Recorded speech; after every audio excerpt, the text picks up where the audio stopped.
bem? Seja bem-vindo a mais um vídeo aqui no canal Ao Encontro da Química, mais um da série Química na UES. E esse que é o terceiro vídeo que traz aí a resolução de Química da prova específica 2021.1. Mas antes da gente partir aqui para as 6 últimas questões, 2 conselhos. O primeiro é que você, se não tiver assistido aí a resolução das outras questões, procura aí no canal os outros 2 vídeos. E a segunda é que se você não for inscrito aqui no canal, o que é que você está esperando para se inscrever?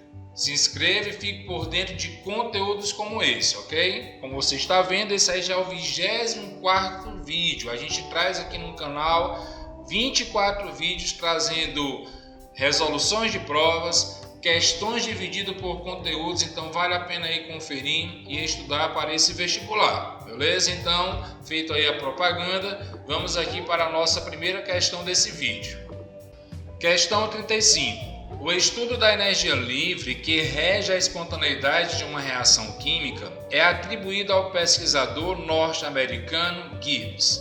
Considerando energia livre, espontaneidade e aspectos termodinâmicos das reações, é correto dizer: a letra A traz que nenhuma reação exotérmica é espontânea, mas na realidade o que determina a espontaneidade de uma reação não tem a ver aí com o fato dela liberar ou absorver energia. Tanto eu posso ter uma reação que libera energia sendo espontânea, como eu posso ter uma reação que absorve energia, que também acaba sendo uma reação espontânea. Então, a letra A, ela acaba sendo aqui errada quando diz que nenhuma reação exotérmica ela é espontânea.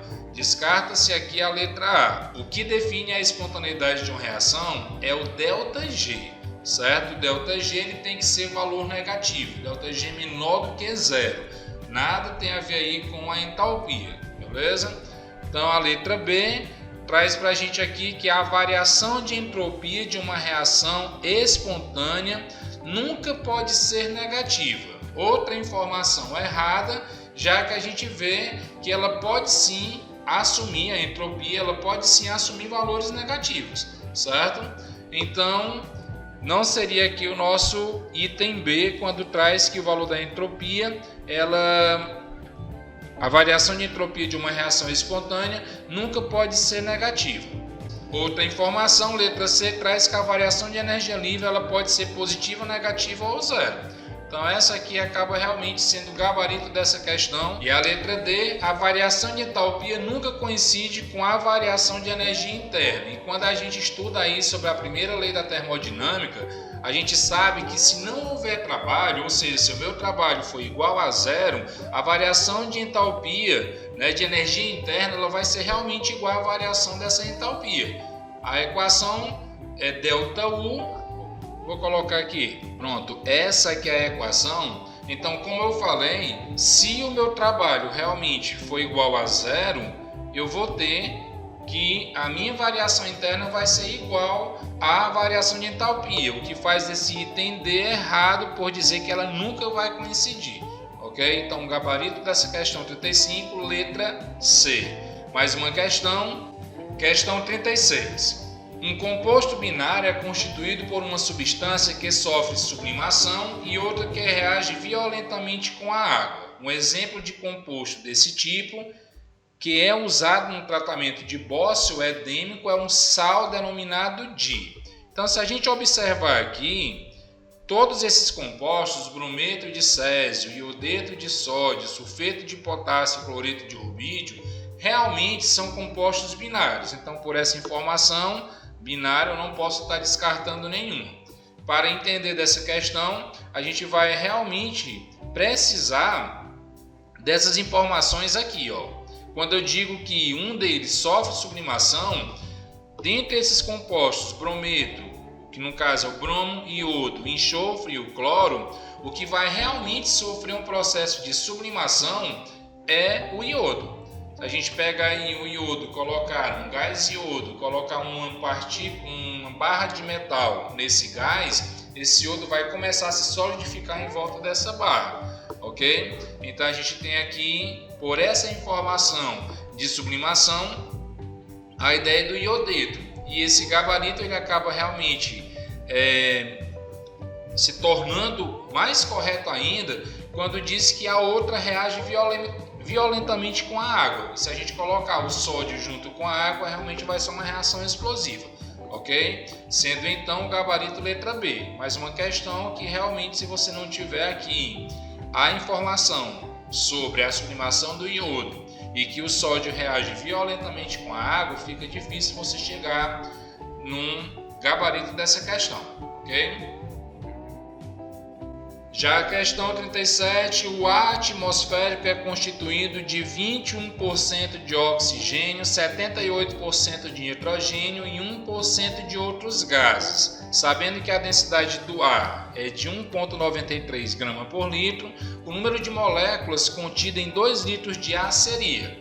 Então, cálculo aqui aparecendo nessa terceira parte da resolução. As questões iam um pouco mais complicadas aí no final da prova, não sei se isso faz parte do planejamento da UES ou se foi coincidência, mas a gente tem aqui o seguinte, olha a informação que ele traz para a gente, 1,93 grama por litro contida em 2 litros de ar, então a gente já poderia estar fazendo aí uma proporção. Quando eu digo que a densidade é de 1,93 grama por litro, eu estou dizendo que 1 litro de solução, ou no caso 1 litro de ar, ele vai apresentar uma massa de 1,93 grama, certo? Essa é a primeira informação. Só que eu estou dizendo que existem aqui 2 litros, então se tem 2 litros, se 1 litro corresponde a 1,93, 2 litros que é o dobro, então eu teria um total aqui de quanto? De 3,86. 3,86 gramas. Desses 3,86 gramas, a gente sabe que 21% é do gás oxigênio. Eu vou colocar aqui, né, que 21% é do gás oxigênio. Se eu quiser descobrir aqui quanto que dá 21% de 3,86, é multiplicar 3,86 vezes 0,21. Já fiz isso aqui antes, dá um total de 0,81 grama, certo? 0,81 grama, isso do gás oxigênio. Quando a gente vem agora para os 78% de nitrogênio, vou colocar também aqui a fórmula, 78% de nitrogênio, multiplicando 3,86 por 0,78, a gente vai chegar no valor de 3,01, certo? Grama. E aí, quando chega no 1% relacionado aos outros gases, aqui é uma informação que eu achei até meio falha, porque ele coloca 1% de outros gases, mas era necessário que tivesse aqui a fórmula dessa substância para a gente determinar aqui as moléculas. Ou então a gente desconsiderar esse 1%, já que é uma minoria, certo? Então, trabalhando com isso aqui, o que a gente pode concluir, certo? Primeiramente com o oxigênio. Quando a gente fala do oxigênio, O2, a massa do oxigênio é 16. Se eu tenho O2, então a massa é 32. Esse 32 gramas corresponde a 1 mol. E 1 mol de qualquer substância, qualquer elemento, a gente sabe que tem 602 vezes 10 é 23, que é a famosa constante de Avogadro. Certo? Então olha aqui a proporção. O que é que eu estou sabendo? Que se eu tenho 32 gramas de oxigênio, eu tenho essa quantidade aí de molécula. Só que eu não tenho eu não tenho 32 gramas, eu só tenho 0,81 grama. Então se eu fizer aqui a proporção, né, aplicar aqui a proporção, eu vou chegar a uma quantidade de 0,152 vezes 10 a 23, certo? Então esse aqui é o primeiro cálculo que determina a quantidade de moléculas em relação ao oxigênio. Então, feito aqui esse primeiro cálculo, né, eu vou só pegar aqui essa informação, vou colocar ela aqui, porque eu vou usar a mesma continha para ganhar espaço, ok? Então a gente tem, vou só destacar bem aqui, essa é a quantidade de moléculas relacionada à substância oxigênio. Quando a gente fala aqui do nitrogênio,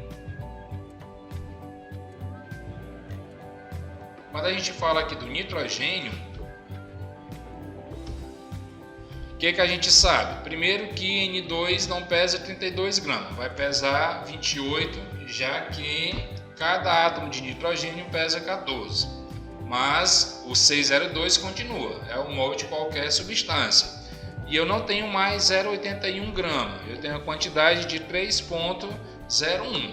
Então, fazendo aqui a proporção, a gente vai chegar num valor de X igual a 0,790, praticamente, deixa eu colocar aqui, 0,799 é praticamente 0,8, né? 0,8 aí, mas tem esse valor. Então, se a gente pegar esse valor e somar com esse valor aqui da molécula de oxigênio, a gente vai chegar numa quantidade, deixa eu fazer aqui a soma, o que seria algo em torno de 9,51 vezes 10 a 22. E aí, se a gente observar dentre aqui as opções que ele apresenta, nenhuma vai bater com esse valor encontrado, né? Coisas de US, né? Traz uma questão de muito cálculo, você se prende muito tempo a essa questão, e quando a gente vai ver, ó, uma questão sem gabarito, beleza? Trouxe para a gente aqui só para nível de informação. Então vamos aqui partir para mais uma questão, a questão de número 38. A gelatina derivada do colágeno foi inventada na década de 1930 por Samuel Kistler, um curioso fazendeiro norte-americano. É considerado um balão de água que é mantido dentro da rede através de uma força denominada. Então, se eu tenho realmente um balão, como ele coloca, né, um balão de água que é mantido dentro de uma rede, o que faz com que tenha realmente esse formato aí apresentado é exatamente a tensão superficial. É a mesma que faz com que alguns insetos sejam aí possíveis de estar caminhando sobre a água, ok? Uma questão bem simples, questão 38, trazendo aí um assunto de tensão superficial. Questão 39, a lei que relaciona o produto da massa atômica com o calor específico é atribuída a. Então, antes da gente estar aqui associando o nome, que lei é essa? É a lei que traz que quando a gente multiplica a massa atômica vezes o calor específico, a gente sempre vai ter algo aí em torno de 6,3, né? Aproximadamente 6,3. Então, assim, uma questão como essa é uma questão bem seca, bem curta. Se você realmente souber de quem é essa lei, ganha a questão. Se não, não tem como, aí por meio de cálculo, nem por meio de comando da questão, chegar realmente no gabarito. Mas essa lei, quem realmente associou massa atômica com calor específico, está aqui na letra C do L'Homme-Petit. Ok? Então seria realmente o gabarito aqui dessa questão, mas como eu falei. E chegando aí a nossa última questão, questão 40, o calcário é usado na produção de cimento e cal, na fabricação de vidro e na correção do pH do solo, dentre outros. Considerando que uma pedra de calcário pesando 3 gramas, ao ser aquecida, produziu 1,4 gramas de óxido de cálcio, o que é correto afirmar sobre o teor de carbonato de cálcio nessa amostra de calcário? A gente tem aqui uma questão envolvendo estequiometria. Então, como é que a gente vai fazer aqui o cálculo? Primeiro, o seguinte: carbonato de cálcio é uma substância que, por aquecimento, vai se transformar em óxido de cálcio mais CO2. Ok? O que a questão está trazendo aqui para a gente? Está trazendo o quê? 3 gramas, né? 3 gramas dessa substância produziu aqui uma quantidade de 1,4 gramas de óxido de cálcio. Pela estequiometria da equação, a gente tem o seguinte: somando aí a massa do cálcio, do carbono, do oxigênio, você vai chegar numa quantidade de 100 gramas. 40 do cálcio, 12 do carbono e 3 vezes 16 do oxigênio, 48. Somando tudo 100, e aqui você vai chegar numa quantidade de 56 gramas. 40 do cálcio e 16 do oxigênio. Tirando aqui esse 3 gramas para comparação depois, o que a gente pode estar fazendo aqui, ó? Se a gente fizer aqui a proporção, multiplicar 1,4 vezes 100, a gente vai ter que o nosso x vai ser igual a 140 dividido aqui por 56, que é a massa do óxido, né? Do óxido de cálcio. Então, fazendo aqui essa conta, 140 dividido por 56, a gente vai chegar numa quantidade de 2,5. Então, olha, quem realmente foi responsável aí pela produção de 1,4 grama de óxido de cálcio foi 2,5 grama dessa amostra de 3. Então, se eu quero realmente determinar qual o teor de carbonato, teor de pureza realmente dessa amostra, eu vou aqui aplicar uma outra proporção. Como? O meu 3 gramas, ele é o meu total da amostra, então é 100%. Então, se eu quero aqui me referir apenas a 2,5 gramas, e se eu faço aqui essa proporção, eu chego a um valor de x igual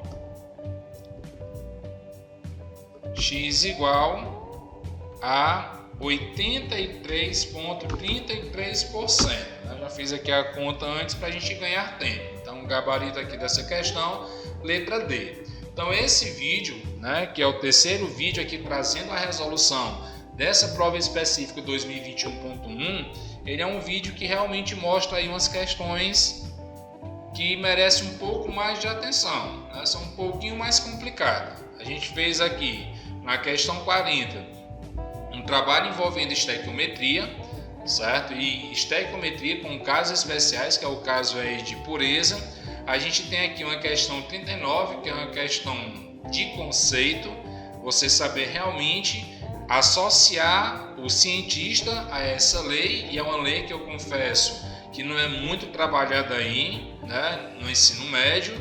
E a gente tem aí a 38 trazendo também o conceito de tensão superficial, que embora seja uma questão de química geral, é um conceito também que pode estar dificultando um pouco o entendimento dessa questão. Já a 37 é essa questão polêmica que traz aí uma alternativa, né, um resultado diferente aí das opções que a UES apresenta. A 36 também outra questão que traz um conceito aí de entendimento das propriedades dos elementos, saber que realmente o iodo é um elemento que sofre sublimação, que o sódio realmente é um elemento que reage violentamente com a água, e a questão 35 que traz um conceito de termodinâmica, que é sempre um conceito bem complicado aí quando se trabalha com química, certo? Conceito muito ligado à química e física, né? Presente aí no ramo físico-químico. Então é isso, a gente encerra aqui o vídeo 24 dessa série Química na UES, que também é o terceiro vídeo aqui que traz as resoluções das questões de Química da prova específica 2021.1. Espero que você tenha gostado aqui das resoluções. Se você fez a prova, espero que você realmente tenha tirado as dúvidas. Se você já está estudando aí para uma outra prova, bons estudos e até o próximo vídeo aqui no canal Ao Encontro da Química.